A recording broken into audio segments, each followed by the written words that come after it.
Hello, আসসালামু আলাইকুম। শখের খামার ফরিদপুর ইউটিউব চ্যানেল থেকে ছোট্ট একটা শর্ট ভিডিও নিয়ে চলে আসলাম। তো আজকে ব্রয়লার মুরগিকে সকালবেলায় পানি দিয়ে দিলাম আসলে। তো আপনারা দেখতে পাচ্ছেন মুরগিগুলা পাগলের মতো পানি খেতেছে।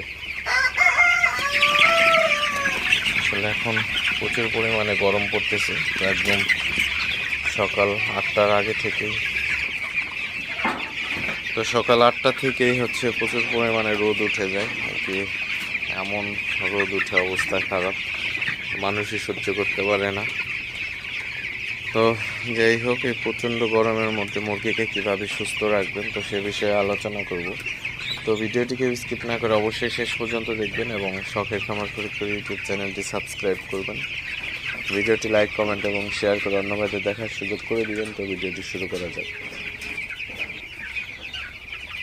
তো এখন প্রচুর পরিমাণে গরম পড়া শুরু হয়ে গেছে অলরেডি। তো এই প্রচণ্ড গরমের মধ্যে ব্রয়লার মুরগিকে আপনার সঠিক পরিচর্যা না করলে কিন্তু মুরগিগুলা অসুস্থ হয়ে যাবে।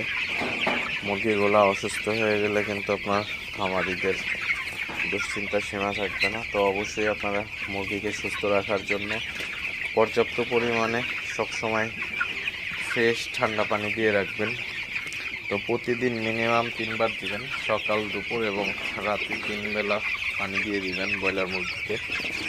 তো অনেকেই আছেন সকালে পানি দিয়ে রাখেন আর রাতে পানি দেন, তো এমন কাজ কিন্তু করা যাবে না। বিশেষ করে দুপুরবেলা কিন্তু আপনার পানি দিতেই হবে, কারণ প্রচণ্ড গরম থাকে দুপুরে বেশি।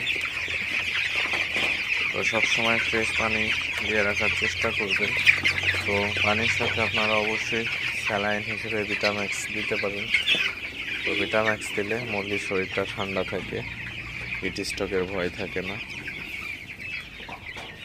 তো আরেকটা বিষয়, আপনার খামারের পর্যাপ্ত আলো বাতাস ঢোকার ব্যবস্থা থাকতে হবে। তো আমার এখানে পর্দাটা নামানো আছে, কারণ প্রচণ্ড বাতাস বাইরে। তো অতিরিক্ত বাতাস হলে কিন্তু মুরগির ঠান্ডা লেগে যাবে, তো সে বিষয়েও খেয়াল রাখতে হবে।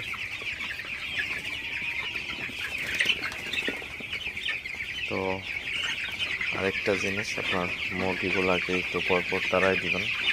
মুরগিগুলা তাড়াই দিলে আপনার গরমটা কিন্তু শরীরে কম লাগে। তো এক জায়গায় মুরগিগুলো জড়ো হয়ে থাকলে কিন্তু মুরগির শরীরে গরমটা বেশি লাগে। তো অবশ্যই মুরগিগুলাকে একটু পরপর তাড়াই দিবেন।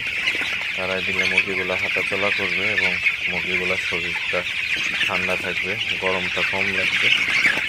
অবশ্যই কিছুতে